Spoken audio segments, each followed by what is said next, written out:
Asia cup super 4 मुकाबिलाରେ ଭାରତର ଦମଦାର ବିଜୟ। 6 ୱିକେଟରେ ପାକିସ୍ତାନକୁ ଧୂଳି ଚଟାଇଲା ଟିମ୍ ଇଣ୍ଡିଆ। ତେବେ ସୂଚନା ଅନୁସାରେ ଭାରତର ଦମଦାର ବିଜୟ।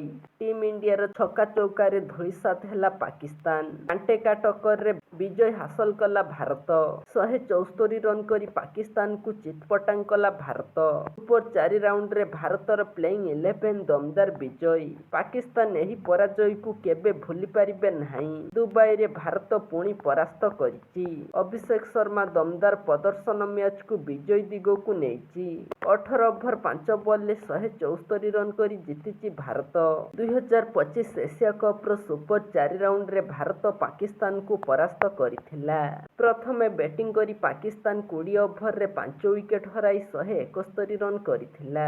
ଜବାବରେ ଟିମ୍ ଇଣ୍ଡିଆ 7 ବଲ୍ ବାକି ଥାଇ ଲକ୍ଷ୍ୟ ହାସଲ କରିଥିଲା। ଭାରତ ପକ୍ଷରୁ ଅଭିଷେକ ଶର୍ମା 39 ବଲରେ 74 ରନ୍ କରିଥିଲେ, ଯେତେବେଳେ ସୋମନ ଗିଲ୍ 28 ବଲରେ 47 ରନ୍ କରିଥିଲେ। ଉଭୟ ଭାରତର ବିଜୟର ମୂଳଦୁଆ ପକାଇଥିଲେ। ତିଲକ ବର୍ମା 19 ବଲରେ 30 ରନ୍ କରି ଅପରାଜିତ ରହିଥିଲେ। ହାର୍ଦ୍ଦିକ ପାଣ୍ଡ୍ୟା ମଧ୍ୟ 7 ବଲରେ 7 ରନ୍ କରି ଅପରାଜିତ ରହିଥିଲେ।